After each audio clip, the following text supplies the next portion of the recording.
All right, welcome in to Baseball After Dark. Everybody out there, simulcast on my channel as well as MLB's channel. Thanks for hanging with me tonight. We are in the midst of a good game early on here. 0-0, third inning, Red Sox, Yankees at the current moment. We do have two games in the books already. Detroit beat Cleveland. They are advancing on to play Seattle.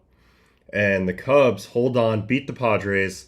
And they will advance on to play the Brewers. And that's pretty awesome because it's right up the highway there, about an hour away. So Judge gets out, and really the stories so far in this Yankee game has been the young starters, Early and Schlittler. They've both looked outstanding in this game. So thanks for hanging with me tonight on a kind of a unique night in baseball. 3 winner-take-all games today. So really cool game of baseball. Cool day for baseball today, all around. So here's what we're looking at as we are now through 3 completed innings. Connolly early, 3 innings, 2 hits, 0 walks, 5 punchies, and Schlittler on the other side, 3 innings, 1 hit, no walks, 5 punchies. So they've basically gone blow for blow here in the early going. Early's doing it with the kitchen sink attack. This kid's so poised. Oh, wow, you can't see the iPad. Let's fix that. Watch this. Sorry about that. Did not know it hadn't popped it up there yet. Here we go. Boom, we're back. Sorry about that. Little snafu. So I was looking at Connolly early here a little bit. Velocity's up a little bit on his sinker. 1.3 miles an hour so far on the game. Changeup's a little faster, but overall he's been very sharp. Yankees decided to play an even split. He's actually faced more left-handed batters. He's throwing more pitches to lefties as he has to righties at this point in the game. Whiff rate, so far so good, 28%. It's fine. Getting him on the 4-seam and on the sweeper. So look for him to lean in more on the sweeper with 2 strikes as this game continues to press on. 3 swings, 2 whiffs thus far on that, and he's gotten some good results on curveballs as well. On the other side, Schlittler is throwing absolute fuel so far in this game. 4-seams up 1.3 miles an hour sinker, which has become a thing all of a sudden. 12 sinkers as his number 2 pitch at the moment. He's averaging 99.5 on the sinker tonight, 99.3 on the 4-seam. The cutter is an absurd 94.7. He threw one as high as 96.9. So up almost 3 miles an hour on the cutter, which I like because I don't love his cutter shape that much, but with that type of velocity, it was already good velocity. Now it's incredible velocity. He's got 32% whiff so far. 3 on the sinker, which is interesting. So this is a good little game plan move here. He is seeing about an even split as well. He's throwing slightly more pitches to lefties than righties overall, but the Red Sox have some good righties. They're going to be in their Story, Bregman, Narvaez, etc. So he's out there for the 4th. That's where we're at right now. Let's just run through the strikeouts really quick that have happened in this game for both sides. First, we'll look at Schlittler. Bregman, he's going to get him on a backdoor 100.1 mile an hour sinker. Dirty pitch right there. Cedar Rafaela is going to strike out on a foul tip here. This is on a 98.8 mile an hour sinker. So again, as recently as his last game of the regular season that he pitched, the sinker was not used to this effect. He comes out with it right here in the biggest game of his life. And look at this one. This one just runs in and chews up Cedar, who actually was having a pretty good at-bat to that point, until he gets the sinker just running it on the hands. It's a hellacious pitch at that speed. Nathaniel Lowe gets punched out looking. Another sinker here. Little accidental front door, 101 mile an hour, bottom of the zoner. So, yeah, the kid was feeling it. The kid was fired up. The boy from Walpole, Mass, grew up a Red Sox fan. Went to my school, my alma mater.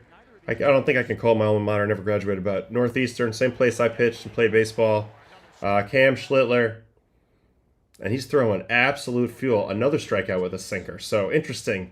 Been known for the 4-seam so far, but flipping the script a little bit, pairing the 4-seam and the sinker. So those are his early Ks. On the other side of the equation, Connolly early strikes out Grisham. He's got a sinker with a hellacious amount of run on it, and that freezes Grisham here. We noticed this in his first few outings.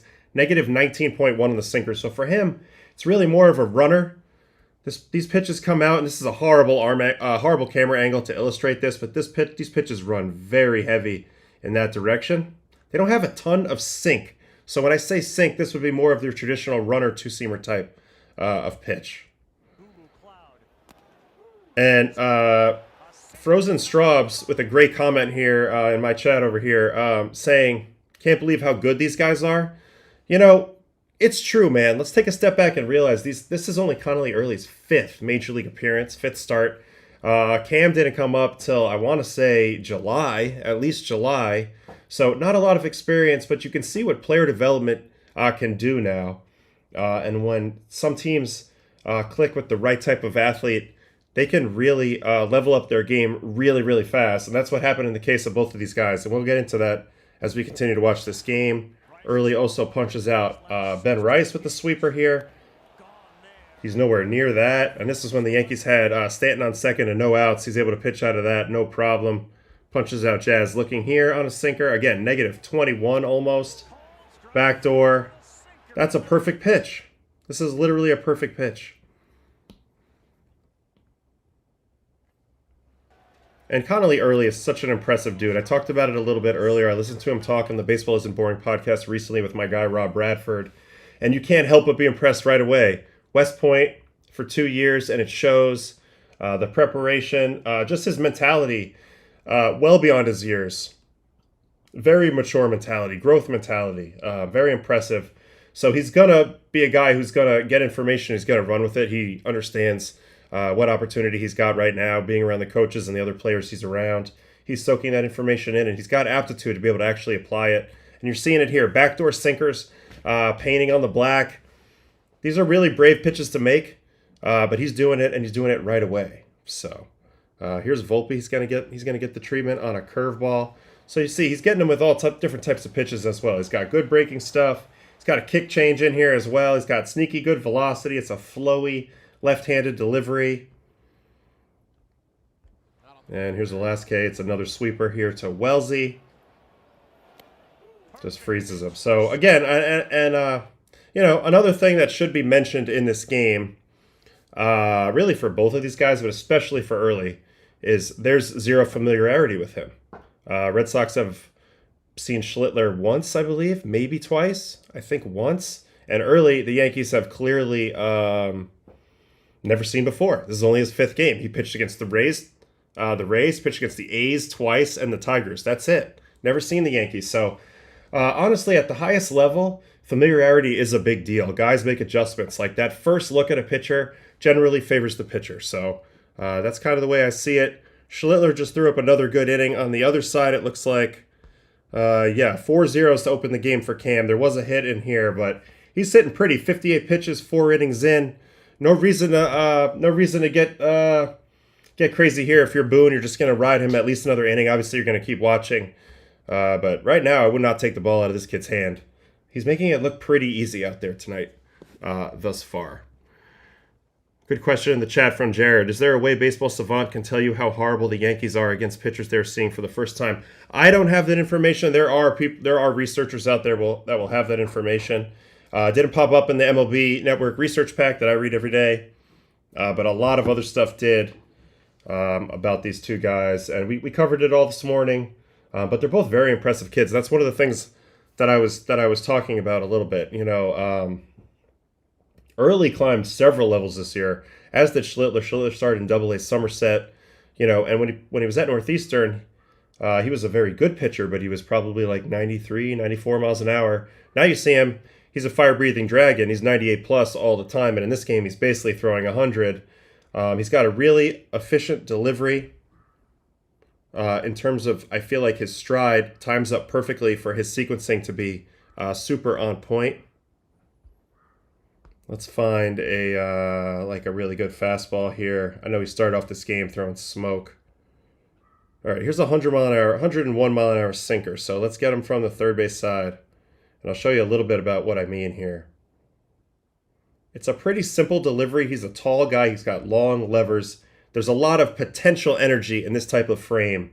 If you get to the very end of cracking a whip, the longer the whip is, the more that energy all funnels to the very tip of that whip, right? He's going to be able to create that effect. Now, a lot of guys, myself included, like to take a big old stride at home plate to try to get as close to home plate as you can. the issue with doing that, sometimes like I would overstride. Let me get a better color here. I would overstride like all the way, like way the heck up here sometimes. And then my lead leg block, which is this move, watch his front knee right here, is a lot harder to achieve if you overstride. But because he has a nice gentle stride, he's able to keep his hips perfectly in line, which sets him up for a very fast rotation. Also with a little bit of a shorter stride, the axis of the rotation is a little tighter, and he's going to pivot really tight around that, and that's what you see here. Just a little stick figure, and it's a perfect timing. The lead leg lands, and the whole rotation's about to take place. He's all pulled back in scap retraction, and then it's just kaboom over the top, leverages that long whip-like lever arm that he has. So that's what Cam does from a delivery standpoint. It's a little bit of a trade-off, truthfully, because he doesn't have elite extension due to the fact that he doesn't stride that long. You would think a guy as big as him would have elite extension. 6'2", kind of average extension, but nothing average about this velocity. He's averaging essentially 100 miles an hour, and the trade-off has been more than worth it. As he's leveled up his game and become, from kind of a mid-level prospect to a guy who's pitching against the Red Sox in Game 3 of a winner-take-all game. So very, very cool stuff for him. And then on the other side, Connolly Early is the type of guy who they've continued to just add mix onto his game. I'm going to pull up his pitch mix here because it's extensive. And this is one of the things that is so, to me stands out so much. I mean, obviously I've been watching baseball, playing baseball a really long time. But in the old days, like starters would come up and maybe they had 3, maybe 4 pitches. They had some version of a fastball, some version of a curveball, something in between, like a slider, maybe a changeup. But now, this guy comes up and he's throwing 6 distinct pitches. He's got 4-seam, 2-seam, kick changeup, which is these green pitches that allows him, with throwing this kicked grip, allows him to create depth on a pitch that as of 3 or 4 years ago, we just didn't know how to do it. If anybody did it was actually an accident. But now we actually understand how to do it, so he learned that on the fly. Then he's got a cutter, which is the yellows. The sweeper are the sand color ones, and then the curveballs are the blues. So he comes up with a little bit of everything, and that gives you a fighting chance against any team. Doesn't matter who they are. Plus, he's got velocity on top of it, and he throws with the lucky hand, the left hand. So he's doing a lot right just upon arrival, and on top of that, he's with a really smart organization. You layer on the mentality, and that's why the kid's ready for this spot. Now he's in a little bit of trouble live right now. There's a man on second. I believe Bellinger hit a double to lead off the standing, and now he's got Stanton. But if he gets hit, it's going to be because the Yankees are really good and maybe he makes a mistake or two. It's not going to be because he's rattled. He's already shown that in this game. So that's a little bit about these two pitchers. Let's go ahead and get in the chat for a minute here. Understand there's a lot of rambling going on there. We have 355 people in the Restream chat. Having a hard time seeing that chat right now over on MLB, but over on my channel we got a good chat going, so we're going to hang with that for now. Belly makes something out of nothing.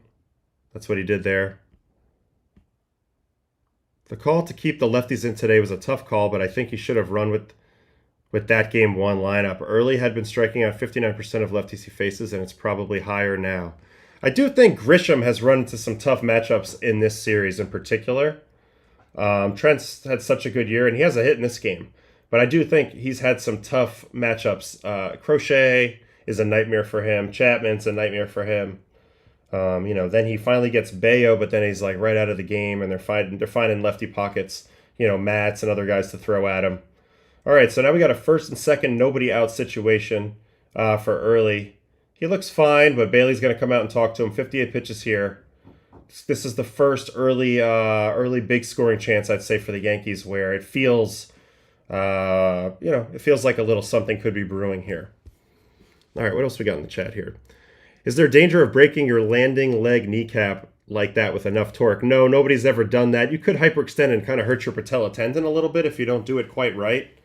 But I don't think breaking a kneecap, no. Although I think that doing a perfect lead leg block is actually maybe not the most healthy thing for arm health.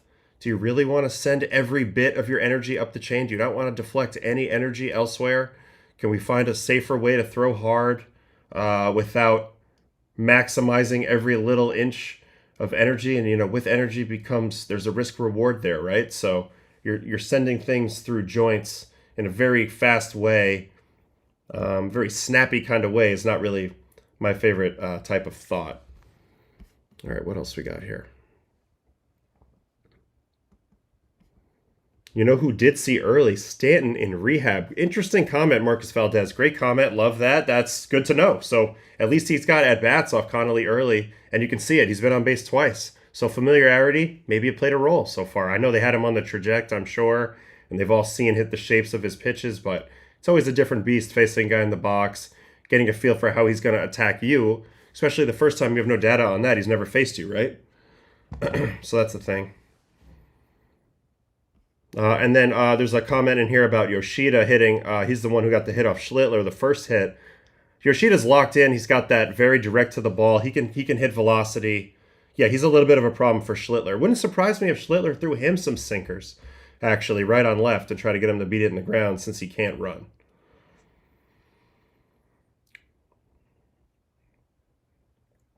Cobra. Certainly over the years and even over the decades, there was quite a bit of chatter of pushing off the rubber. Certainly doesn't look like any pitcher does anything close to that. We were all taught to do that. Now we're all taught not to do that. It's amazing. That's literally how I thought to try to throw hard with my lower half for the majority of my baseball life. Literally the majority of my baseball life. If I can find let me see if I can find an old video of me even. Like, what would be a good one? Ooh, Rosario with a big hit. Bellinger's coming around. Duran. Ooh, pretty close, but Belly's in there. 1-0 Yankees. So playing Rosario pays off big time. I guess it was a choice between him and Caballero a little bit. And Rosario, man, breaks through. Gets the hit. Ground ball through the left side. Pulls a changeup. 106.2. 108.2. Hit that ball really hard. All right, Yankees, Red Sox. Let's go back a ways just to see. My name will pop up eventually if we go far enough. All right, here's one.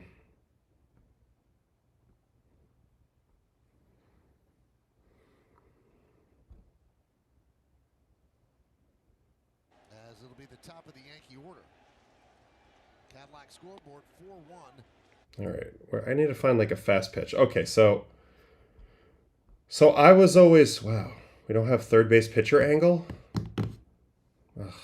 I was always taught, see, when I kind of give with my knee, I was taught to kind of spring out from this position when I was younger. So this is how I developed my initial style here. I would like lean back and then lurch forward. And I still did that to some degree in my career, and it's probably not what I tried to stop doing it at some point. Oh, Jazz Chisholm, base hit. Abreu comes up firing, and they actually don't score because they weren't sure if he was going to catch or not, and it's Stanton running. So bases loaded, 1 out. We're going to all check in on this in a second, but I used to try to lurch towards the mound a little bit, and you know, this angle sucks, so let's find a more recent game. We'll go Mets, and let's just say Braves. Shoot, but it would be like the last game of 2024. I know I was in this game. All right. And I'm throwing poo balls in this game, but the point is still the same. As you come down, we were all taught to like really push off, but when you do that, it jams up your opportunity to transfer the energy properly, and for you to sequence up, you kind of jam yourself up. Top of that, I threw across my body. So when I was older in my career and I learned about how that doesn't really drive velocity, it's more about the type of like timing with my lead landing leg, then I would try to actively not push off and just get to my lead leg and then bring the noise after that. But very awkward feel when you've been taught to drive your whole life. So good question in the chat. That's kind of how I had to deal with it a little bit in my career. Just as a reference point, another big hit, and the Yankees are now having a huge inning here. They still only get 1 run, though. They're base to base, but things are happening.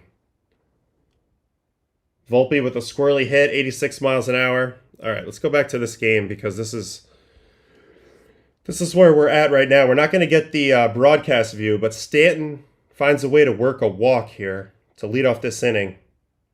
Up in a little check swing.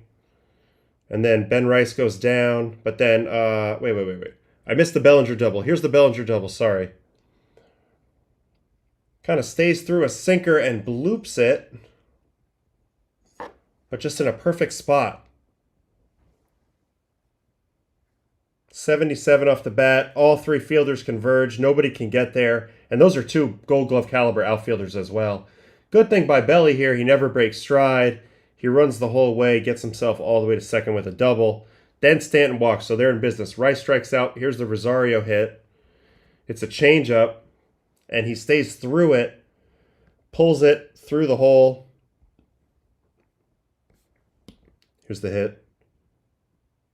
Story tries to get there, can't stop it. And here comes Bellinger around. That's how the Yankees got the first run. Second run comes on Jazz. Here's the two pitches, four-seam swing and miss, and then four-seam, and this time he gets on top of it. So completely shifts his swing there. Very nice job by Jazz. He was under this first fastball. This is a good adjustment. Gets on top of that. A little bit of a Fred McGriff whippage here. And yeah, Cora's leaving early in this game right now. It's interesting to see. We got 1 out, 0-2 count, bases loaded, 2-0. Yankees obviously are looking to break this thing open. But I don't know who you're bringing in here. He just might simply think he gives them the best chance at this moment. He doesn't want to obviously go to Chapman right now. So, I don't know. This at-bat will determine a lot. But he's obviously on the thin ice now. Interesting, though, like, if he gives up a homer, then they've essentially let him allow 6 runs. But I don't think he will. So we'll see. Slayton up in the pen now. Who we got up now? Wells. So the top of the order is coming. It's Wells, Grisham. He's probably committed to early for the next 2 batters. Sweeper. Oof. Big pass at it, but misses it. Fouls it off. Anyway. That's where we're at right now. I think I'm going to shut down the voting on the Yankees poll just because, over on my chat, just because obviously it's easier to vote for the Yankees when they have the lead. You know, when it was 0-0, it felt important. Who's coming in next? I think it's going to be Slayton, probably for Judge, or it's going to be a righty for Judge. I think they might be committed to early for the rest. Thanks for the question, MLB. I think this is Cora kind of, believing his guy a little bit at this moment. Or basically not having another guy that he wants to put in. I mean, remember, he looked outstanding in the first 3 innings of this game. In the fourth, the first hit's a bloop hit, then there's a 7-pitch walk, then a strikeout, so you're not off him then a pulled ground ball through the hole. Even Jazz goes right at him. Volpe's weak contact. I get it. There's not a lot of glaring hard hit balls in this inning. But the Yankees are doing a great job, which is, what you're trying to do. You're trying to make it tough. It doesn't have to be pretty. We'll look more on the broadcast view when this inning's over, and we can really get into it. But is this catcher's interference right now that they're calling? Alex looks like he wants to just dig a hole for a second here. Oh, they're reviewing it. Oh, here we go. Oh, I don't see it. I don't see it. You guys see it? Was it a lace? I don't see it. You guys see it? I don't see it. Well, no, I think it's a foul ball. Foul tip, no interference. Yeah, I don't see it. All right, good. I hate to see that. There's been a couple really bad ones this year, catcher's interferences, that have been really tough. I really want to cover these other games as well. I think we're obligated to do that. I know we're in the middle of this inning, so you guys keep me. No, it's good because, first of all, I'm not rooting in this game. Second of all, hold on. Catcher's interference is just, in my opinion, a ridiculous rule. The pitcher normally beats the hitter so bad that he swings that late and hits the catcher's mitt. I know the catcher shouldn't be all up in his grill, but as a pitcher, I hate it. I'm getting punished. I'm getting punished for being good. So, it bothers me. I know we got to get me a ring, but listen, you're not going to get it by begging. Whatever happens, happens. I can't control it. Let the boys play. Let the boys play. All right. Let's get into these other games. Well, I know you guys are going to continue to be glued on the Yankees, of course. But I'm going to give a little bit of an update, on what all went down as Detroit kind of saved their sanity this year and vanquished the Guardians back for the winter. They get to go back home until next spring. They chased them down all year. That first game was really close. Okay, we got a question in the chat in a second from MLB. Oh, another big hit for the Yankees. They're pouring it on. But, they come out today and they get this win, and they kind of can feel proud of themselves again. They can pick up their heads again. And I think this was big for Detroit. Now they kind of have their mojo back, maybe. They played a good series. Schoolboy, arguably the best pitcher in the world. Obviously him, Yamamoto, Crochet, Paul Skeens, and he's not playing, so it's really just those other two that can affect the game like him, maybe Fried. But really, he's right there. So they got a shot against anybody. Puncher's chance if their bullpen can stay together. Anyway, we're going to get into that game for a second. Let me answer this question coming from MLB. This is a good question from MLB. Person that asked a few times about the Brewers-Cubs. Bro, who do you got, Brewers or Cubs? I got Brewers. The Brewers are a annoying baseball club. The council going back to his old team. We're going to obviously break all this down, and we're going to have an entire, real look at it, get down to the nitty-gritty. But off the top of my head, look, the Brewers had a better year. They punked the Cubs a few times. I don't expect that to necessarily change. They're a scrappy bunch. That's just my opinion right now. But the Cubs did pitch very well, better than expected versus the Padres, especially their Cubs bullpen. That gives me a little bit of hope there for the Cubbies. And oftentimes it's hard to have a break to not play for a while. So, yep, here we go. Here comes Alex Cora. I told you he was committed through Grisham. They didn't really want to burn another lefty there when it was probably just the same expected, outcomes as it was with Early at that point. And it gets away from them a little bit. Yankees have a squirrely rally here. Sometimes you need those. Can't just hit home runs all the time. So I'm going to give them credit for putting the ball in play and doing little things. If you're the pitcher, you're like, man, I didn't really give up any hard contact. I threw strikes for the most part. There was one good walk. They did it to me. It happens. But in this moment, the result is all that matters. And the Yankees are in a good spot, 4-0 up early in this game with Schlittler. Now he's sitting a long time. But if he has a good fifth inning, he is officially rolling. So we'll see. All right, let's get back to... Let me just check something for a second.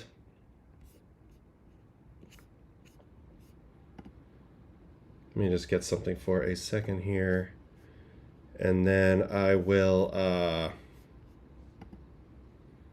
keep going with this Tigers and Cleveland thing. Now, we knew this was going to be the case when this game started, that this many pitchers was going to get used. Look at the Guardians.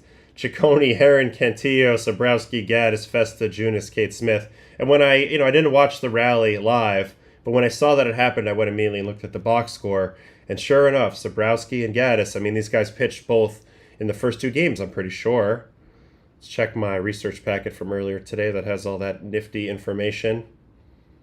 Sobrowski was had pitched back-to-back games, had Gaddis, and Gaddis was at 39 pitches over the course of the first 2 days. So he had a pretty big workload, and it made sense. I was like, okay, they got overexposed a little bit and or tired, who knows. So that makes sense. Cantillo's a starter, so he kind of had to come in and do a job that he wasn't accustomed to doing today. He ends up getting beat a little bit with a big home run. That came from Mr. Dylan Dingler, the go-ahead home run. So here's Slayton in the game. First and second, 2 outs. Needs to keep it right here, and then we'll see if the Red Sox will be able to rally. On the other side, Flaherty did a good job. 4 2/3, 1 run, and Finnegan, who was quietly outstanding in this series, inning in a third clean. Tyler Holton chips in. Judge just got hit, I think, in the hand.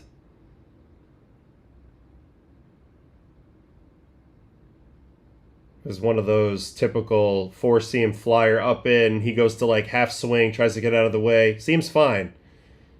Actually not showing any pain. I wonder where it hit him. This is also going to be maybe useful for the dugout app here in a minute. Oh, it caught him good, but like on the forearm. Yeesh. Yeesh. So Jack pitched good. I kind of actually want to watch some of that. Tommy didn't deserve any earned runs, but he did give up 2 hits, and then Will Vest came in and shut it down. There was a weird play where he like dropped a ball, flipped to first. Red Sox get out of that inning. But they get 4 runs.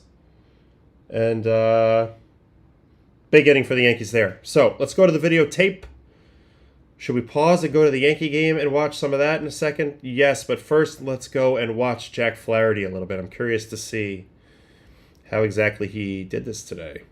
When I watched it, it looked like he stayed away from a lot of guys. Had really good outer half command, I would have said, when I was watching it live. But let's see if that holds up. Jack Flaherty, Stephen Kwan, fly out on a slider. He's got the 2-headed breaking ball. This has always been his game. There's a slider, there's a curveball, there's a 4-seam. He's a big kind of lull you to sleep with the slow delivery. Ball kind of gets on you. Was that a Warner Wolf reference? A little bit. It's just kind of ingrained in you when you're from this area. Warner Wolf. Let's go to the videotape. Ground ball to third, McKinstry. That was on a backdoor knuckle curve. So he does that a little bit, a lot of times. Not a little bit, a lot of times. A lot of bit, a little times. He throws like a medium speed pitch backed up with a slower pitch, or vice versa. Even though they're both breaking balls, they're different speeds. It's tough to figure out. They have a similar spin rate. The hitter sees spin, but he doesn't know quite what the speed is and get the clue of the speed timing. Oftentimes you're out front or late. It's a good little trick. Then he's going to finish the first inning with a strikeout of Jose Ramirez. Let's watch this whole at-bat. Starts him with a knuckle curve down. And if Detroit wants to win, obviously they're going to have to get some innings out of their starters at some point. This was a big part of that. Jack Flaherty. So in this series, it was Skubal, who obviously went 8 innings. And then you have Mize, who they didn't let pitch very long. He pitched all right. He gave up 1 run in 3 innings, but they took him out. And then Jack Flaherty, though, this time gets them almost through 5. But I have a hunch that in a longer series, they're going to need to get a couple starts that make it beyond 5 innings. Maybe at least 1 or 2 beyond what Skubal can do. And that's a nice breaking ball there. Slider down. Now, I mentioned how he was toggling breaking balls. This is a good example of it. Threw him some slower ones in that at-bat. Comes back with the sharper one. Jose swings over the top. Manzardo. He's gonna punch out this dude. Let's see what he gets him with. It's a fastball. 94.8. This is good velocity for Jack. It's a big deal. When he's like 92, it feels like, it's coming for him. But when he's 94, 95, it's a different story. All right, Schlittler back out there. First pitch was 97. Keeping an eye on that because this is what we like to call a shutdown inning. Got to keep the momentum. Got to get a 0 here if you're Cam. All right, so that was the Manzardo strikeout. DeLauder gets his first career hit here on a first pitch curveball. Little bangs it through the inside, through the 4-hole. It's going to be nice to watch Skubal again in the playoffs. I agree. Couldn't be more excited to watch him pitch some more. And also, it's a pretty fun matchup. They have the Mariners, right? So a lot of good pitching in that series, especially the Mariners starters and Skubal. It's going to be big for the Tigers, get innings out of their starters to get Vest to lock it down, but it's going to be tough against the Mariners. I think it's I'm picking the Mariners in that series, but it's going to be interesting. All right, then he gets Arias on a 3-pitch strikeout, finishing him with a knuckle curve. Nice pitch, drops it below the zone. Bo Naylor, also with a knuckle curve. Gets him way out front. So the 2 speeds down. Changing speeds on your off speed. Changing speeds within your speeds. Very nice trick. Very good trickery. Very nice job there by Mr. Jack Flaherty. And then C.J. Kafis. I think this ball actually might be one of the hard hit balls. Yeah, this ball was hit hard. Lucky for him. The Magician is there. Makes the play. 103 on the line. So, you know, if he has to throw predictable fastballs, they're going to get hit. They're going to get hit. But when he doesn't, when he can mix up the breaking balls and sneak attack you with the fastballs, Jack can be still quite effective. And that's what he was in this game. Fourth inning, he did get the strikeout of Rocchio. So the first 3 innings were money. Then we'll get into what happened in the fourth. Yep, nice curveball below the zone. So his chase pitches are outstanding. And then as he flips the order for the first time, you kind of knew they weren't going to want him to go to the order a third time. You know, numbers and all that.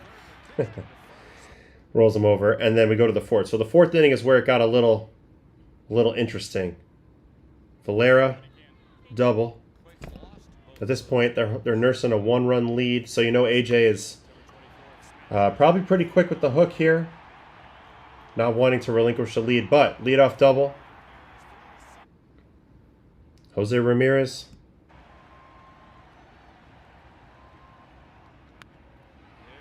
Doing Jose Ramirez stuff. Slaps it into right. Scores the run. Game is now tied. Then he walks Manzardo.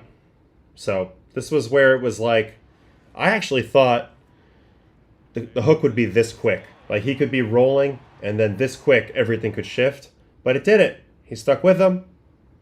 And he gets this double play out of DeLauder. Let's watch this whole at bat, because this was a key double play. Change up way over the top. And now if there's one thing that DeLauder's shown in his early at-bats is this kid swings. Gets him to roll over, hits it right to Javi. Perfect play. Double play, that's what he needed out of the fourth. And that allows him to at least start the fifth, where he goes fly out. Shadow's helping him a little bit here. Gets Arias, gets in on the barrel on Arias. That's an easy fly out. Bo Naylor. See, 95-6 though. Emptying the tank, doing a good job here. Really came out sharp in this game. And you notice he pretty much just pitches away the whole time. He's not somebody who pitches in very often. But he's very good at throwing away. His fastball plays, stays true out there on the corners. It's a very nice effect. So he walks Kafis. He comes out of that game. Finnegan comes in, does a great job, pitches us through the fifth and the sixth. And then they were off to the races. And Will Vest, once again, showing that he is now the go-to guy officially. And imagine if the Tigers win the World Series, Will Vest's going to throw like 16 innings for this team or something like that. So he does a good job and does his thing. Schlittler's still hanging in here overall. Has a runner on, but pouring in strikes all day long. That's what you got to do when you have a 4-run lead. I mentioned the concept of the shutdown inning. It's very important. Now, on the other side for Cleveland, we mentioned it. We all knew there was going to be a pretty quick hook here. Ciccone came out looking great, in my opinion, early in the game. Then I kind of took my eye off the ball, and in the third inning, he was out of there in a flash. So Vogt was even quicker than AJ to the hook in this game. Meadows singles, Torres singles. He gets him out of there. Goes right to Heron, double, and this is how the first run was scored. So a very early pitching change here, but Voter as well, he's going to use his bullpen. That's what he does. This was also pretty bad fielding here overall by the Guardians. What do you got on this play? This was an awkward play, huh? Gotta watch the high home. Yeah, ball just kind of handcuffs the first baseman there. And then they drop it over there. It doesn't cost them another run, but yeesh. Then he gets, actually very clutch here. Pop out, strikeout. But where it got bad later, as I mentioned, was, Cantillo gets clipped as well for this Dylan Dingler homer. But it gets bad. It gets worse after this. This was just one run. Dingler, big time swing here. 104-1 at 32 for the lead. Pretty sure I read that he went to Ohio State too, which is crazy. Doing it to his state. Anyway, Sabrowski, this is where I got in trouble. There was a big rally here. Javi Baez, who had a sneaky, really, he's been hot at the very end of the year. He was an all-star this year, and then it kind of all fell apart again. But now he's back playing really good ball at a big, important time for the Tigers, saving their season. He hit the shit out of this ball. 108.5 at 20. home run in most ballparks. Obviously, they have the big old wall out there. So that got the rally started. Parker Meadows. But overall, big picture thoughts on this series. It's just like, you know, Tigers, if they're going to win moving forward, obviously they're going to need to win every time Skubal pitches, and then they're going to need to have to piece it together other than that. And they are searching. They're looking under couch cushions. They're doing whatever they can, looking for some offense. And today, they were able to put together a good rally against probably an overexposed and tired Hunter Gaddis. And here's where they break it open. 3 straight hits here with 1 out in the 7th. Slider just doesn't get to a good location there. Punches it into right. Torkelson.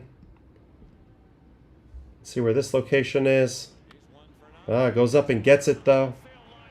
So really good anticipation at the plate there. And then Riley Green. He's going to get a changeup. So some aggressive Tiger hitting here. Oof. Some good swings, too, here. He really rides this pitch out. This is nicely done. Check out how he rides this out in front. Yeah. That's good hitting. You're on fastball timing, but the changeup's high enough where you can reach it. And if you just extend a mundo, look at that extension. Boom. Flips it into right. Really, really nice. Really, really nice. 0-2 count. Duran up. Schlittler pitching 2 on, 2 out, 4-0 still. 77 pitches for Cam. Yankees bullpen is quiet. So we're still rolling. So that's where they kind of took over the game. Cleveland tried to play catch up after that. It didn't really matter. Ball game over. And Detroit, who most people did not think were going to win this series, they step up big. They win it. They're able to kind of redeem themselves from the collapse. Oof. Wait a minute. Did they say he swung at that? He gets out of it. I didn't get a good look at that. But now, because we've covered now Detroit and Cleveland, it is a good time to jump back over and look back at this Yankees-Red Sox game in progress. Oh, yeah, Duran swung. He swung. Can Canley still be effective for Detroit? I actually thought they should have used him more in Game 2 in the lefty pocket, but they're going to need him.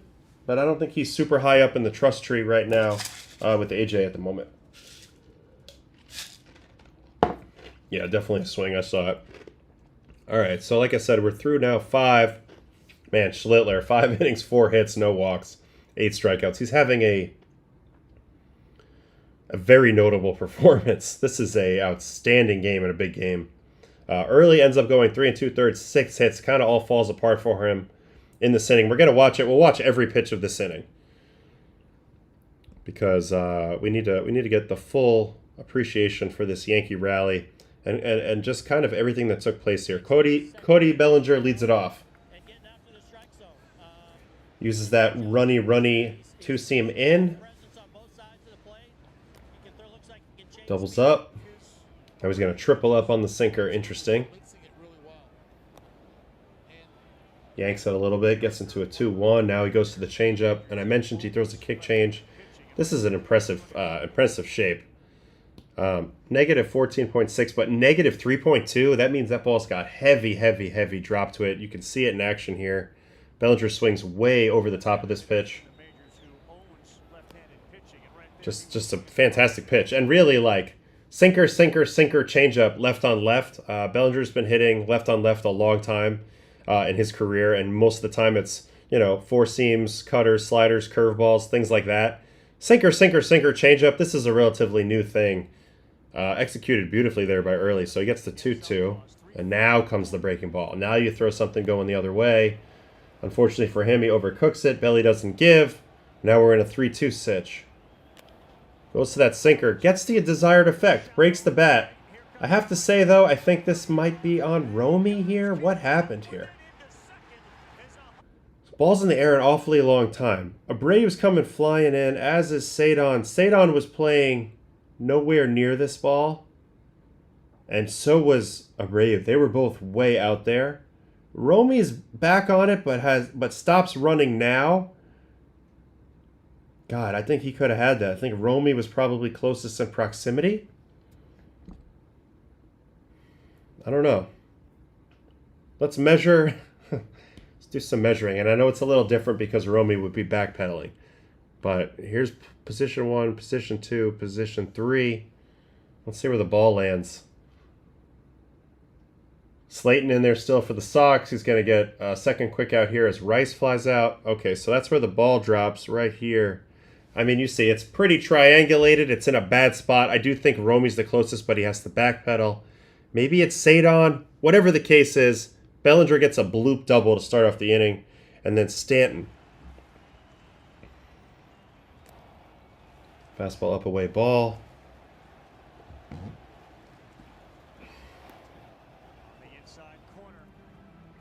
Fastball called strike in. Stanton had doubled the first at-bat versus early, and now he's doing that very intimidating thing where he's taking pitches and not leaving the batter's box, which I think is fantastic. And also, that pitch is right down the middle. He should have clobbered that. Doesn't. 2-2. Change up. Good take. Now, Early has gone for the kill a few times in 2-2 counts early in this inning, and both times he's missed by too much. The misses haven't been competitive enough. This changeup ends up way over here. If this ball's over here, Big G swings. That's the margin. Doesn't quite hit it. Falls behind the count. Here's another changeup. See, he swings at it. This one was a little closer to the box. He is able to barely hit it and stay alive, though. Nice job by Stanton there. And then 3-2. Here comes the four-seam. Really tough take. But honestly, if you're the pitcher, it's a pretty good pitch. You know, you didn't miss by much. You have the open base, first and second. I don't have a problem with the way Connolly threw to these first two batters. Third batter, Ben Rice. This is a 3-pitch strikeout. So we're trying to investigate a little bit of what Alex is watching as well. Sinker in, strike.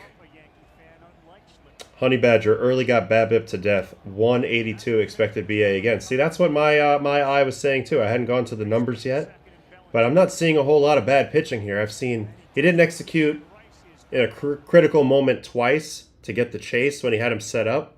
But other than that, he's been very competitive. And I mean, here's a 3-pitch strikeout. So then we'll go to Rosario. Rosario. Change up this at bat. It's a good miss. Just misses. Second pitch.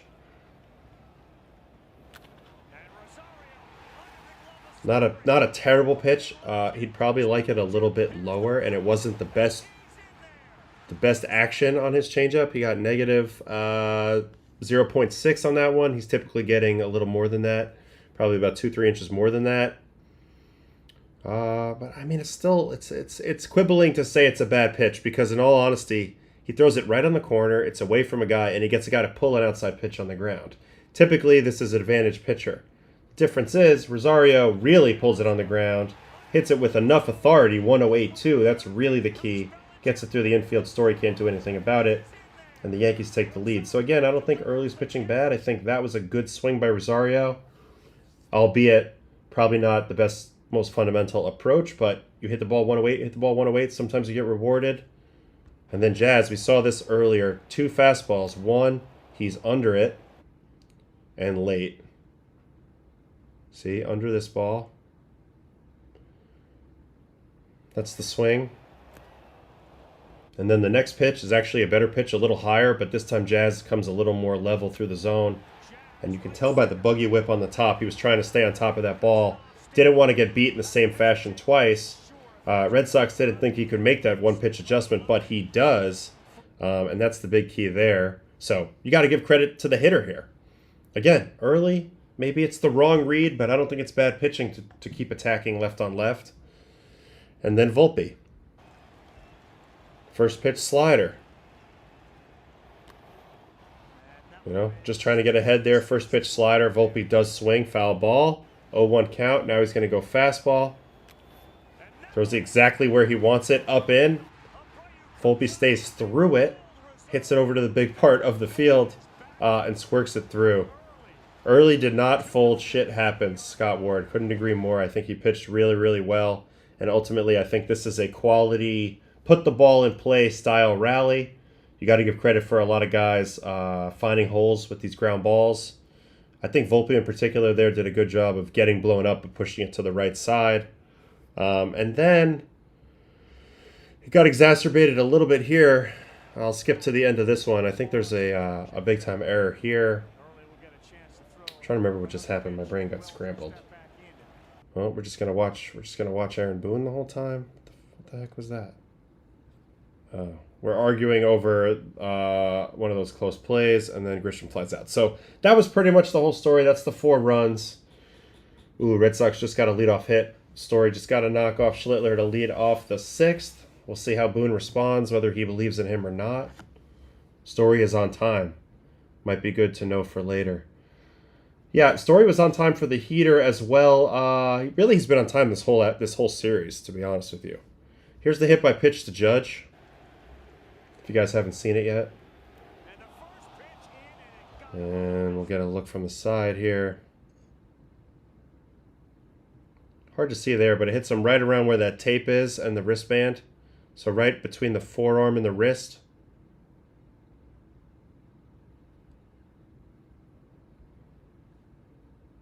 Ooh, really good play by Jazz just now. Incredible play, actually.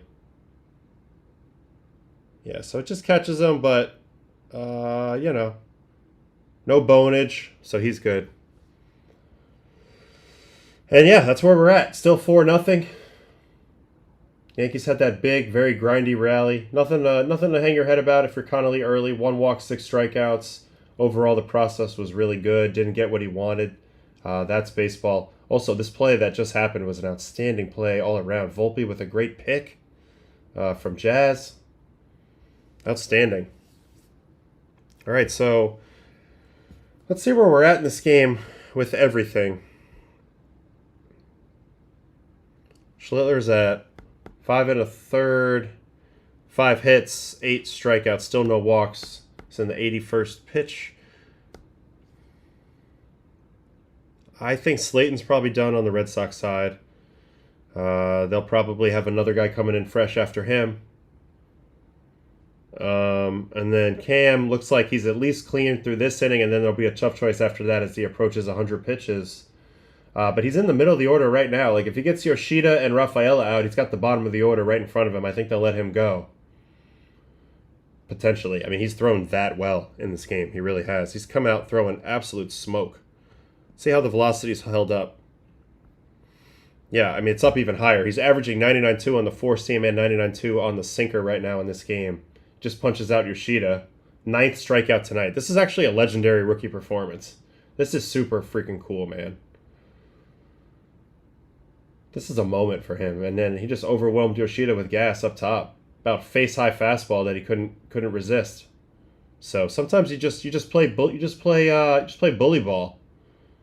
Yeah, Scott, Yoshida sees him. He did see him before, but this time he got him a little over anxious up top.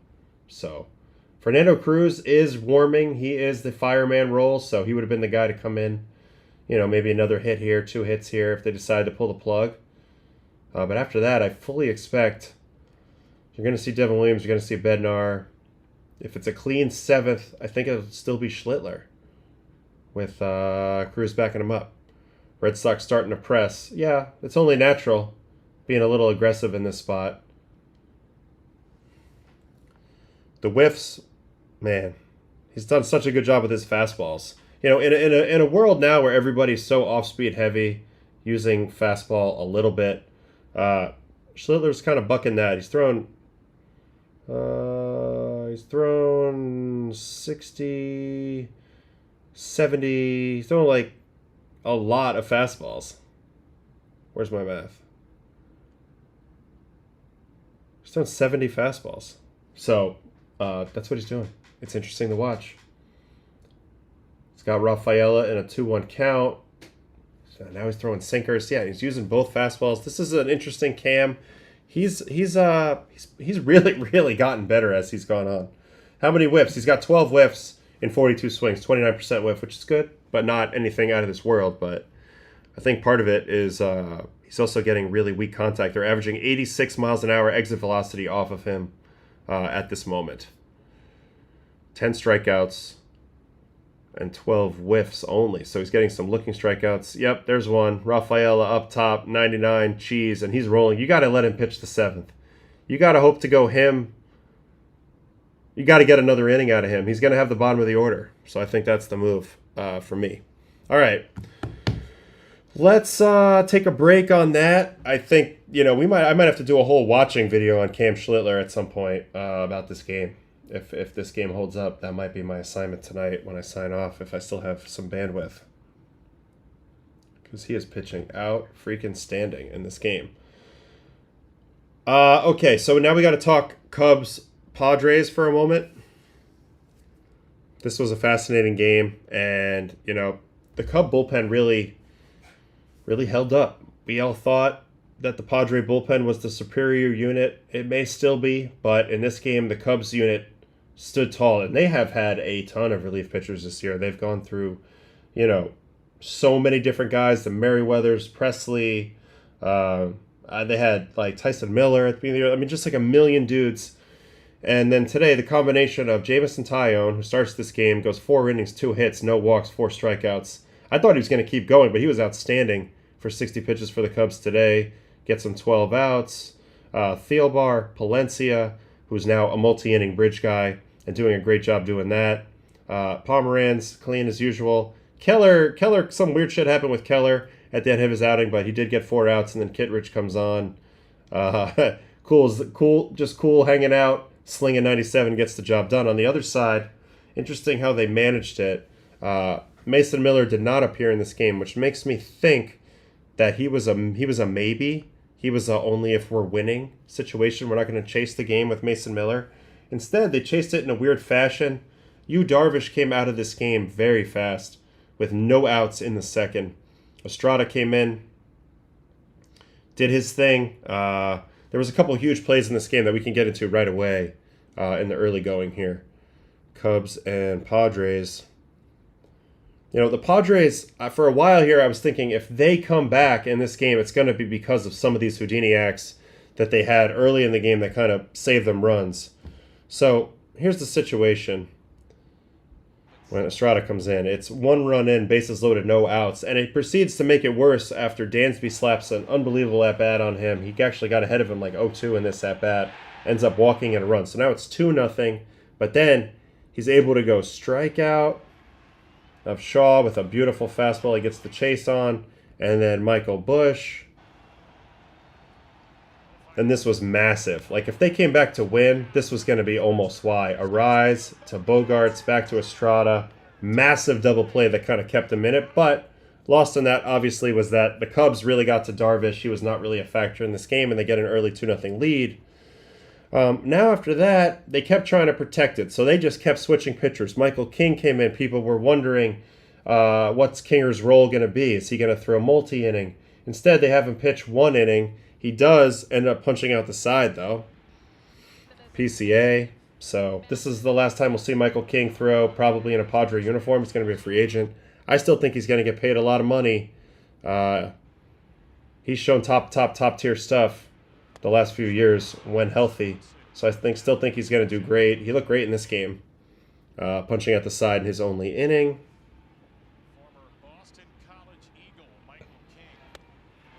Showing the full complement of pitches there. There's the sweeper. Very, very nice. So they chased it with him and Wandy Peralta.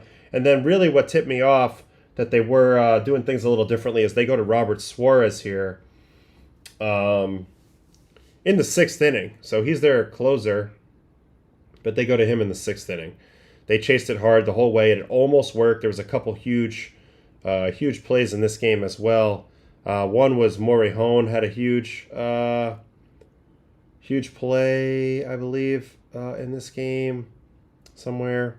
Oh, here's a big one. A Peralta double play here to end the 5th. They got a lot of double plays. Nico banging it to Xander, flipping it over to Cronenworth on a rise. Nice play there. What's the other one I was thinking of? What's this play?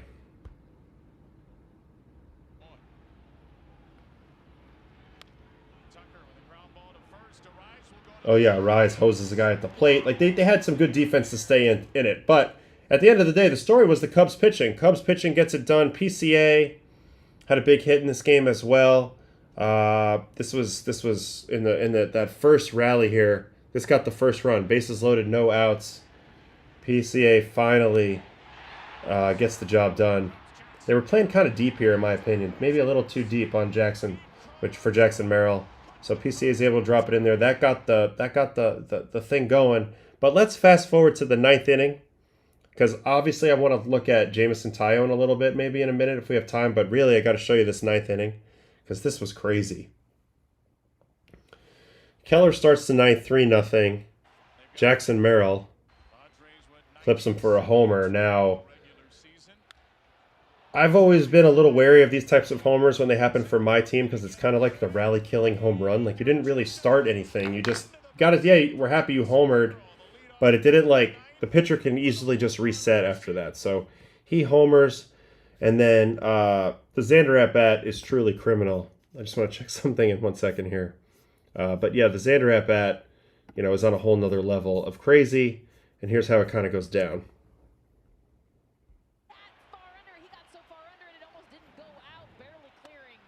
Fastball down. Man, crazy play in the Yankee game right now. So it gets a little bit, like, where's this pitch? This pitch is pretty borderline.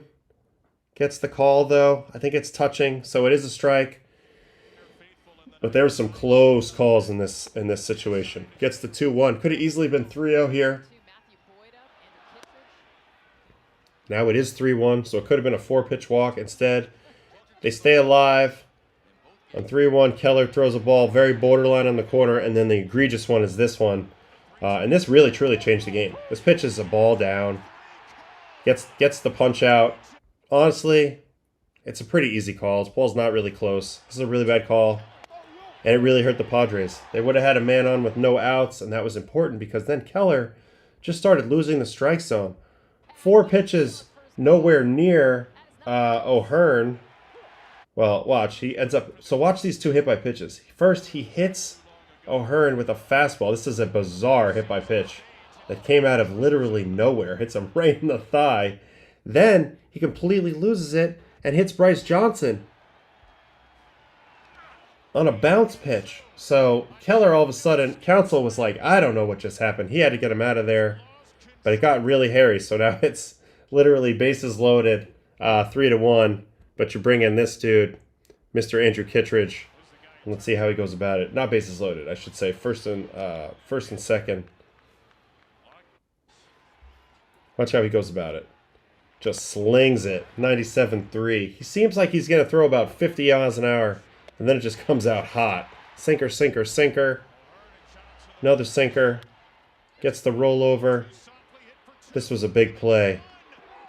Ends up being out. In real time, I thought he was going to be safe. When they showed it, he was out. Shaw does a good job here sticking with it and kind of whipping it out at the last second.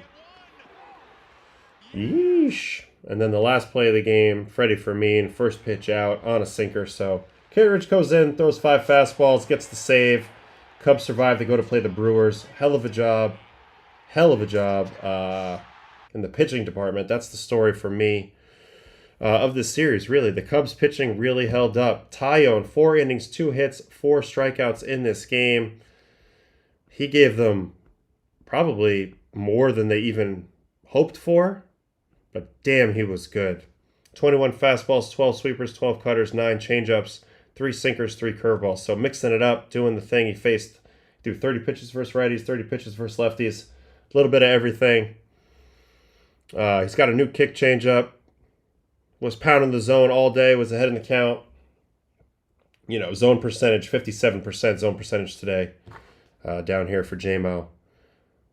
That's very impressive. Got them to swing out of the zone, got 11 whiffs, 35% whiff.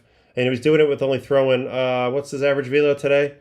92.5 on the 4 today. So showing you that if you control the count and you mix it up enough, you can beat anybody. So really happy for JMO, great dude. Jameson Taillon pitched awesome. Maybe we'll watch that a little bit here as this Yankee game is still rolling. Schlittler is out for the 7th, still 4-0. So they did stick with him. They're showing a little highlight of him just punching the world. So since he is punching the world, maybe we'll go recap where he's at. He's at 90 pitches, 10 strikeouts. We watched some of his early strikeouts. Let's watch some of the later ones. Here's fifth inning, Narvaez. Backdoor sinker. So this has become kind of an out-of-nowhere superpower in this game. All of a sudden throwing amazing sinkers. Something I've not seen him do previously, and I've watched every game he's thrown. A couple sinkers here and there, but not to this effect. All right, waiting on the internet here. I don't know what happened to Keller there. I'm just going to say it was a one-off, but yeah, he spiked some pitches that were very abnormal. Both hit-by pitches are very abnormal. For a righty to hit a lefty with anything besides a breaking ball, very abnormal. Very weird, just pull a fastball or a changeup over there. Shaw had an at-bat with the bases loaded that you could tell he wanted to go deep and came out of his approach. You know, I've watched Shaw quite a bit for the Cubs as well, and he swings a very vicious bat, but yeah, it's a little unglued, a little uncontrolled, and there's a lot of lunging in it. So I don't know, but he swings hard. All right, that was Abreu getting doorsed. Here's Duran, 99.9 on the 4 here on pitch 78. That was a big one too. That was that check swing. This was their one opportunity. I was wondering, did he swing? But you can see from here. Yep. Yes, he did. Very, very nice. Schlittler gets the punch out there. He's got one out in the 7th, so man, he's in a great spot. Pounding the fastball in, still throwing 99 in the live game. And then watch how he does it to Yoshida. Remember, Yoshida was on him. Let's watch this at bat. Yoshida was one of the guys who looked comfortable against Cam early in this at bat. 98 up, fouled off. 84 down, fouled off, and then he goes way up top. Now, this wasn't 99, but the location's outstanding.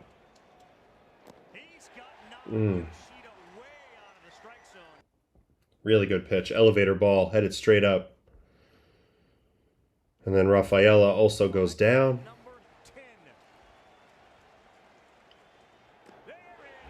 99. How does Cam get him to swing at the high pitch? I think he gets him mostly to swing at the high pitch. Let's see what happened in this at-bat. But in general, Yoshida is expecting him to throw him high fastballs. That's where his pitch plays. So that's why he gets a fire at this pitch up in the zone here. So that's first off, like on a very basic level, it's understood that Cam wants to throw high fastballs. That's a weapon for him. His four seam up in the zone. So Yoshida's already dialed in eyes wise to the top of the zone. Then on top of that, so he swings at this first one, he's under it.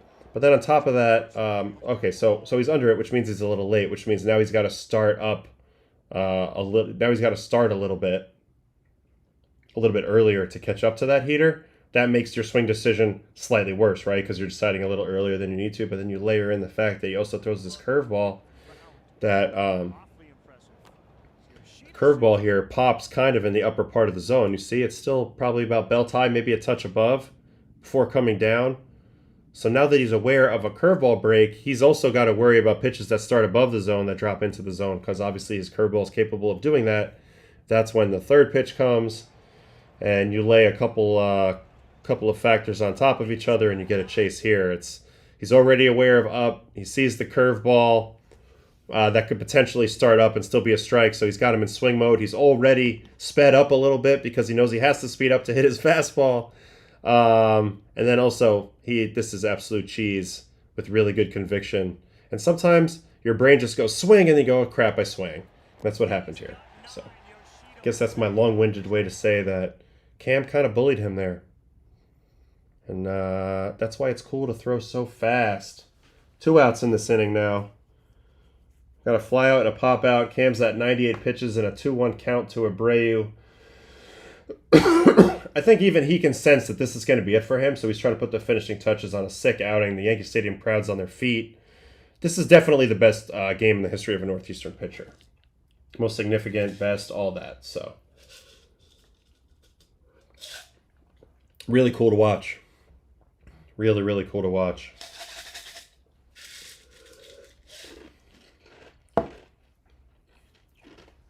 Yeah, strike one all night. That's a big key.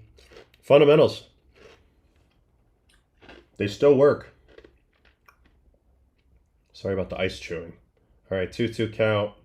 Abreu. And he just throws a heater right down the middle by him. No big yelling. He just walks it off. So that's going to be it. Now they have 6 outs to get. It's probably going to be Williams and Bednar, I'm guessing.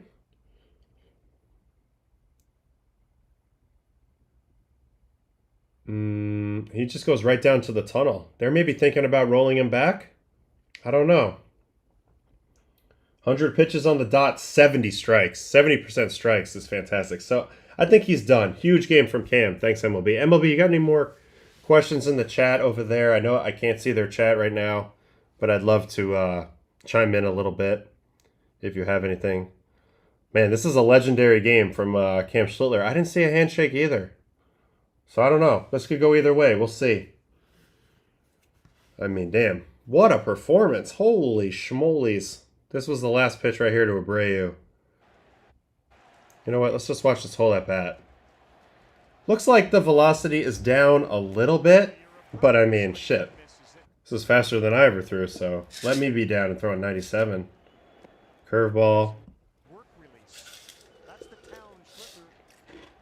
Pretty good for a Boston guy. He throws wicked hard. Look at that cutter, though. 94.5. Like, this is like a pretty good pitch to hit in a lot of ways. But 94.5 makes that thing play up nice. And then 98.6 on the 4-seam. Oof. Just, that's right down the middle. That's just a challenge heater. You cannot hit my fastball. My stuff's better than you. I'm just better than you, bro. Nice try.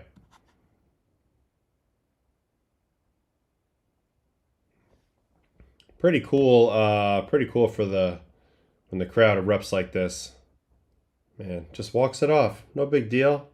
Just Cam from Walpole. So sick. So sick. Awesome job. So he's at 7 innings, 5 hits, no walks, 11 strikeouts. Sheesh. Doing it. Doing it. Big time.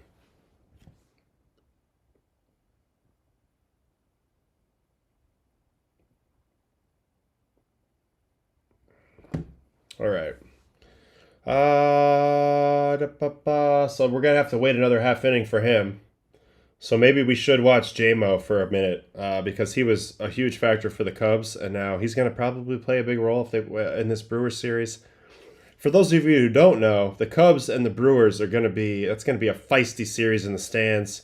I think it's like less than 2 hours to separate the two places. Right up the highway. A lot of history between these teams.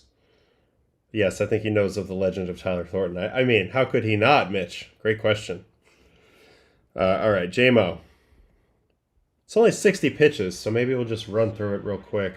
Actually, I'll just watch him get his outs, but let's watch this first 3-pitch strikeout that he opens the game with to Tatis. Paint on the corner, cutter off of that, below the zone swing. Tatis did not look like himself at all today, by the way. He had some horrible at-bats, including this one. Nowhere near that. So a very standard fast, medium, slow combination here. Fastball, medium speed cutter, slow speed sweeper. Go sit in the truck. Next batter, Arise. Fly ball on a sweeper. And that's what you're doing when you're facing Arise. You're trying to get him to hit a fly ball. He's probably not going to hit a home run. Fly ball's beautiful contact versus Arise if you're on the mound. And no different here. Pops it out. 2 outs. Machado, you're just trying to figure it out pitch to pitch because he's so good. But you'll take an Adam ball. And there's that man, PCA, the #1 center fielder in the game defensively. I'm trying to see what Boone's saying here. Going back out. Oh, he's going back out, I think. PCA is just on this. And this is the thing. By the time the camera flips, he's always in full stride. When I did my video watching him play outfield, it's really impressive to watch. Watch the quickness of the jump here. Choo, choo, choo, choo, choo, choo. Makes it look so easy, so freaking good. Yeah, Cam's going back out. I was just watching that too, guys. That's amazing. He's going out for the 8th. This is dope. Then second inning, he punches out Jackson Merrill looking on a cutter. Just showcasing his command here. That's a little ice cream paint job down and away, backdoor. Sick with it. Xander Bogaerts going to fly out on a fastball. You know, and Jameson has pretty good ride at times on the fastball. This one's 16.6 inches of a deuce vertical break at 93. Xander's under it, can of corn. Now here's a single. On a changeup, he has also become a kick change adopter. It has improved his results quite a bit since doing it. But there's a hit there for Ryan O'Hearn. And then he finishes the second with a strikeout of Sheets. Here's that changeup again. Perfect location. Look at this thing. Start in the zone height. Right around. Why do I have an eraser? Don't need an eraser. Boop, boop, boop. We need that. Right around, you know, this heightish. Right? And then look at it dive. Pew. So that's the drop. That's the effect. That's late movement. Fantastic.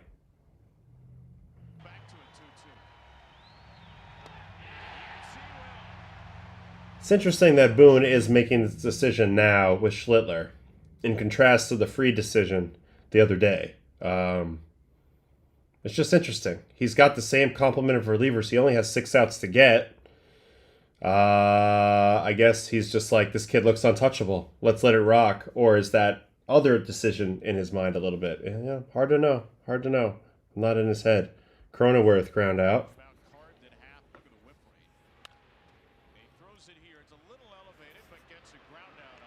I would love to watch Andrew Jones on StatCast. Outfield plays. He was ridiculous. You live and you learn. He's learned. Sweeper ground out there, gets the rollover. Oh yeah, Swanson's unbelievable on defense. He's my number one defender for kids to watch. Here's another 3-pitch strikeout of Tatis.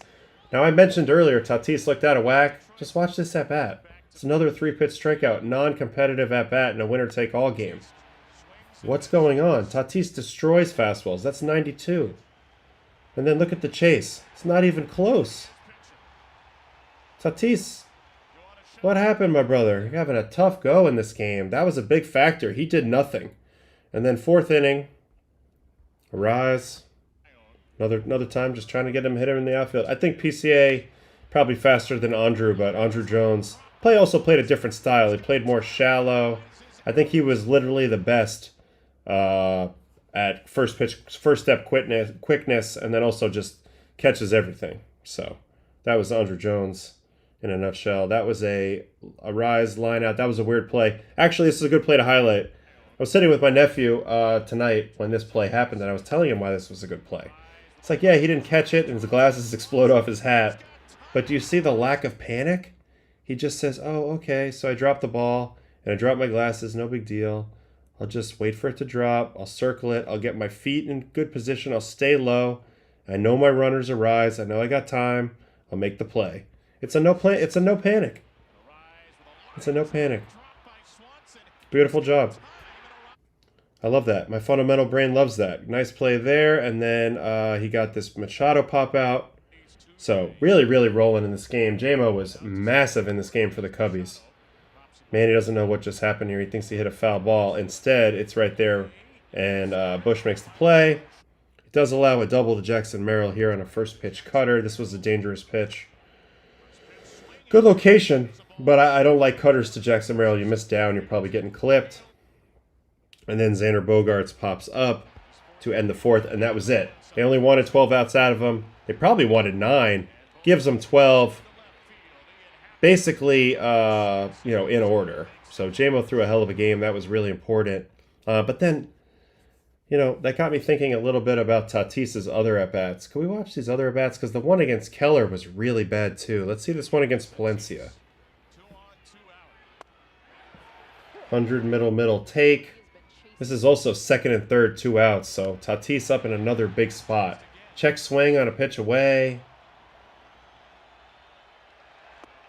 91, nowhere close. And then 100.4.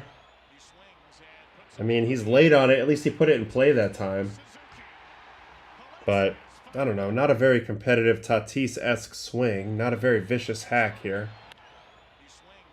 Gets kind of jammed. And then here's the Keller strikeout swinging. Sinker down ball. Here it is, slider, nowhere near it. It's going to be nowhere near this either.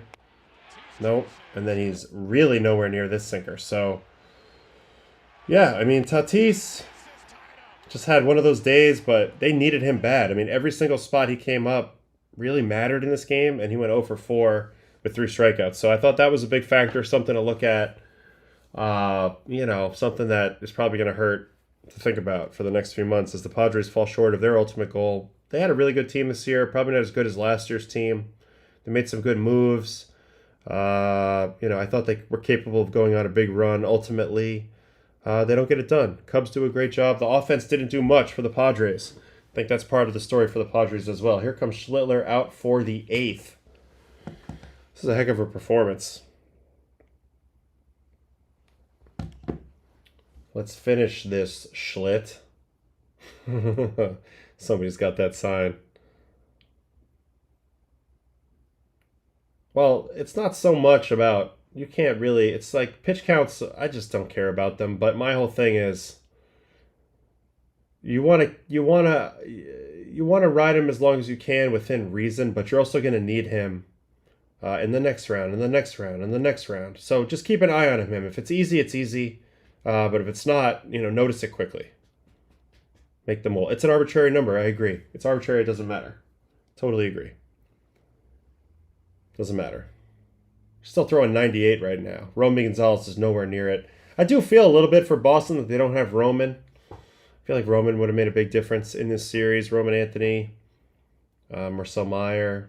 But at the end of the day, they played a good series. This was kind of the way a lot of people saw it playing out. Crochet was going to do Crochet stuff. But, you know, in these last 2 games, especially this one, I mean, they've had no answer for Cam. He's looking for another strikeout here. He's got a 2-2 count on Romy. Has nobody tried to ambush? I mean, I guess a little bit for the most part. He's just pouring in strikes, and they're not swinging. Yeah, this is tough for Red Sox Nation. Yep, strikes out Romy on a high heater. Nowhere near that. I mean, he's in the freaking zone. 12 Ks for Cam. 7 1/3. 12 punchies for this guy. He is freaking unbelievable tonight. 5 hits. He's throwing 73 strikes for crying out loud. Still pumping 98. This is an epic performance.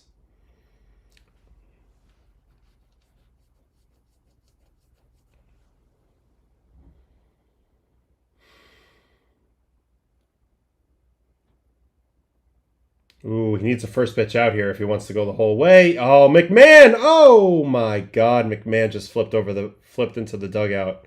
Oh, but he seems fine, and he caught it. Holy cow, what a play. Man, what a player. What a play. And he flipped hard into the Red Sox dugout. Holy cow.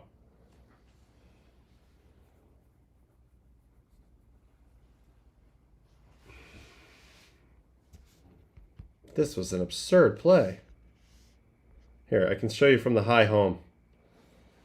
Watch McMahon head towards the dugout over here on your bottom left. Oh! Nobody caught him or nothing. He landed hard.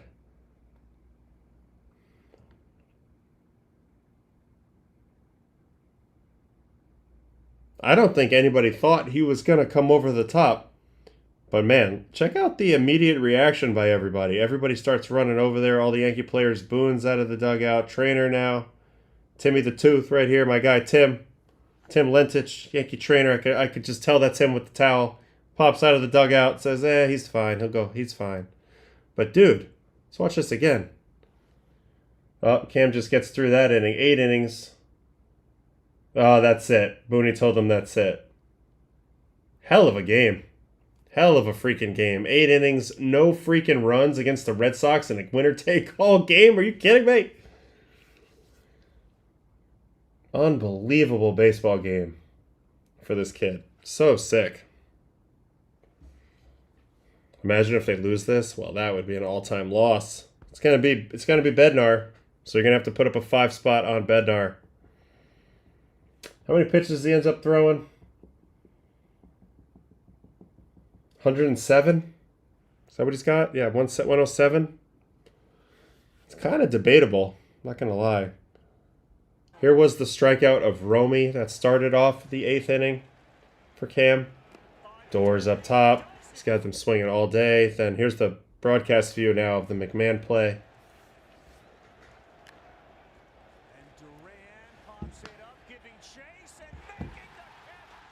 No, Weissert, of all people, catches him.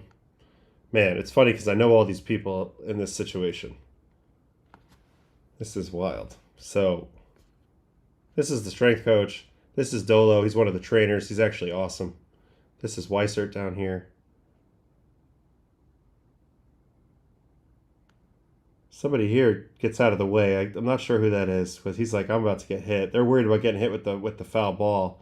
And then he just hits perfectly on the waist. Ass over tea kettle. Weissert comes in for the save as he hits the wooden bench. But somehow, there's Matsy. A couple other dudes over here looking like, what the heck is going on? Somehow he just pops up and he's like, I don't belong in this dugout. I'm getting out of here. Bellinger's like, whoa, bro. Nice catch, bro. Look at that. Oh. Anyway, nice play. And they are 3 outs away from advancing and facing whom? The Toronto Blue Jays. Let's not get too far ahead, but they need 3 more outs. But they are sitting pretty thanks to Cam Schlittler. 8 innings, 5 hits, no walks, 12 strikeouts.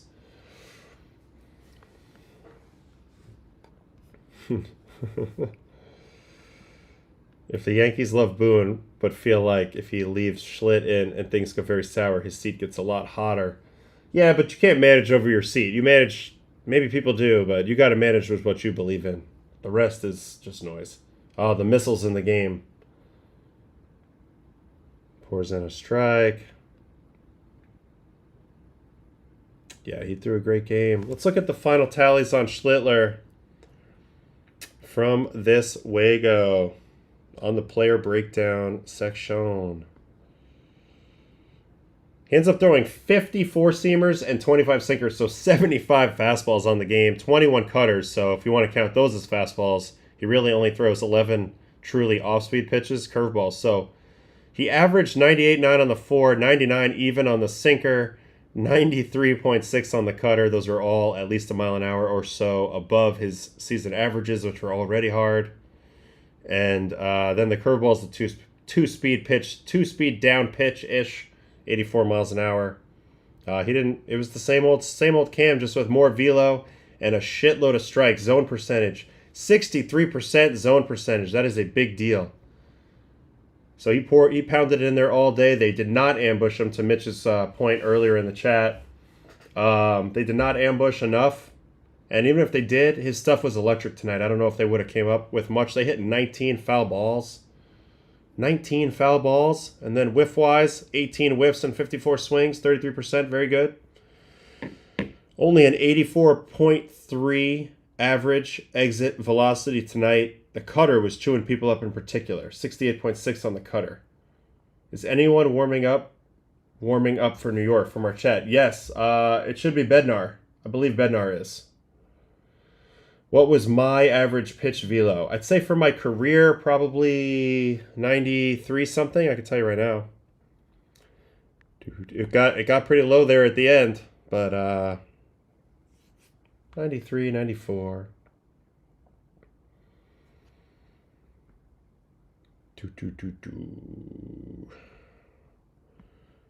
All right, show more seasons. So we'll just look at, I guess, sinkers that we want to look at, four-seamers, whatever. So let's go way back in time.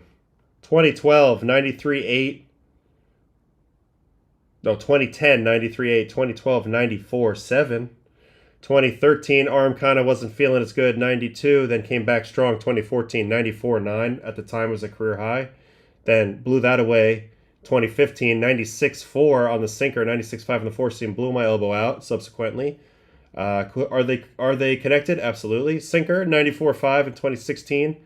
Four seam, 94.5 in 2017. 2018, career year, 94.1, 93.8. So even with a little bit less velocity, this is when I was at my best.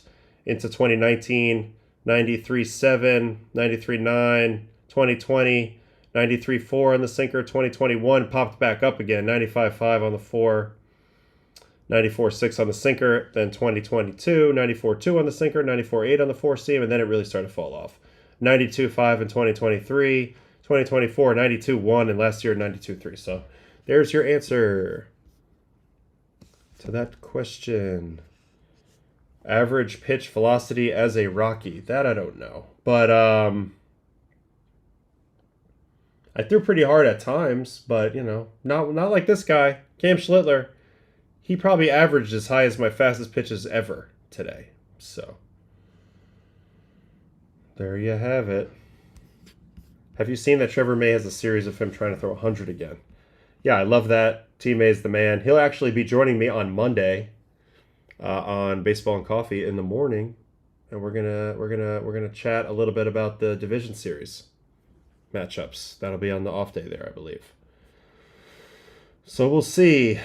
Spectre, did not having Roman Anthony hurt the Red Sox? I think a lot. He's a really good hitter, controls the zone well, changes the dynamic of their lineup.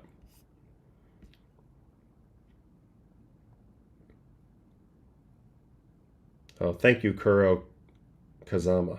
Appreciate your chat and everything you've been saying. Chapman's still throwing 101. Dots on the corner to Jazz. Jazz has never taken a strike he thought was a strike, so he doesn't like it, but he's out. Anyway, we're getting closer to this game being over.